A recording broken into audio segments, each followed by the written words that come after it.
हमारी आजादी का इतिहास केवल घटनाओं की शोभा यात्रा भर नहीं, बल्कि न जाने कितनी ही करवट बदलती अनसुनी कहानियों का गुलदस्ता है।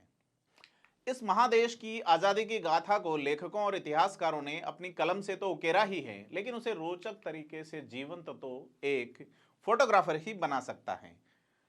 आजादी के नायकों, कवियों, गीतकारों और पत्रकारों के बारे में तो हम सभी जानते हैं, लेकिन अगर आज आपको आजादी की फोटोग्राफर से मिलवा दिया जाए तो कैसा रहे। नमस्कार, मैं हूं प्रदीप और आप देख रहे हैं थिंक 360। आज 9 दिसंबर है, लेकिन आपको याद नहीं होगा कि आज इसी तारीख को हमारे देश की आजादी की फोटोग्राफर का जन्मदिन है। नाम था होमी व्यारवाला। आपने कम ही इनका नाम सुना होगा। 9 दिसंबर 1913 को गुजरात के नवसारी में जन्मी होमी न केवल भारत की पहली महिला फोटो जर्नलिस्ट थी, बल्कि हमारे आज़ादी के आंदोलन की ऐतिहासिक घटनाओं को उन्होंने अपने कैमरे में कैद किया था। आज़ादी के बाद की पीढ़ी होमी व्यारवाला को तो नहीं जानती, लेकिन आज़ादी के दौर की तस्वीरों को देखने को निहारने के दौरान होमी के कैमरे पर हुनरमंद हाथों की कलाकारी को जरूर जानती है। ब्रिटिश हुकूमत के शोषण के दौर में एक महिला के लिए फोटो जर्नलिज्म को बतौर पेशे के चुनना आखिर कितना चुनौती भरा रहा होगा, लेकिन मनेकशॉ जमशेद जी ने होमी की सभी चुनौतियों को एक आसान मोड़ दिया। होमी ने अपने करियर की शुरुआत बॉम्बे क्रॉनिकल से करी। वहां होमी को उनके काम का 1 रुपया मेहनताना मिलता था। इस दौरान होमी की दोस्ती टाइम्स ऑफ इंडिया के फोटो जर्नलिस्ट मानेकशॉ से हो गई। जल्दी यह दोस्ती प्रेम में बदल गई और दोनों फोटो जर्नलिस्ट अब पति पत्नी बन गए। मानेकशॉ ने होमी को फोटोग्राफी की वे सभी बारीकियां सिखाई जो उनके लिए जरूरी थी।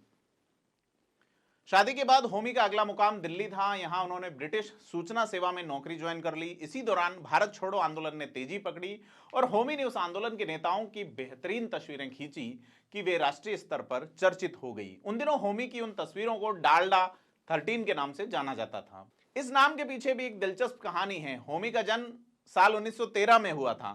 उनकी अपने पति से पहली मुलाकात तब की थी जब उनकी उम्र 13 साल की थी। 13 के संयोग में एक और गजब संयोग तब जुड़ गया जब होमी की पहली कार का नंबर भी DLD 13 था। इस कारण होमी की खींची गई तस्वीरों को डालडा 13 नाम की एक अलग पहचान मिली। होमी ने न केवल स्वतंत्रता आंदोलन के नेताओं की बेहतरीन तस्वीरें खींची, बल्कि उनकी तस्वीरों में तत्कालीन भारत का राजनीतिक और सामाजिक जीवन भी बारीकी से उकेरा गया है। पंडित जवाहरलाल नेहरू होमी के फेवरेट सब्जेक्ट थे और नेहरू की बहुत सी चर्चित तस्वीरें जो आज हम देखते हैं उनमें ज्यादातर होमी के कैमरे से ही खींची गई हैं। मिसेज सिमोन के साथ सिगरेट जलाते नेहरू की तस्वीर अक्सर इंटरनेट के युग में सबसे ज्यादा वायरल होती है, लेकिन बहुत कम लोग ही यह जानते हैं कि वह तस्वीर होमी ने ही अपने कैमरे से कैद की थी।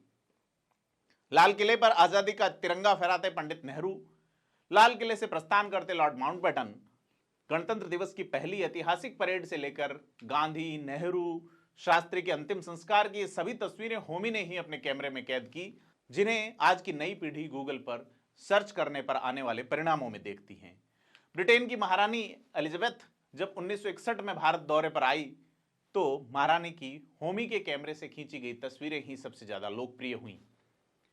आजादी के इस फोटो जर्नलिस्ट को देश में लंबे समय तक पर्दे के पीछे रहने दिया गया, लेकिन आखिरकार 2011 में भारत सरकार ने उन्हें पद्म विभूषण देकर सम्मानित भी किया।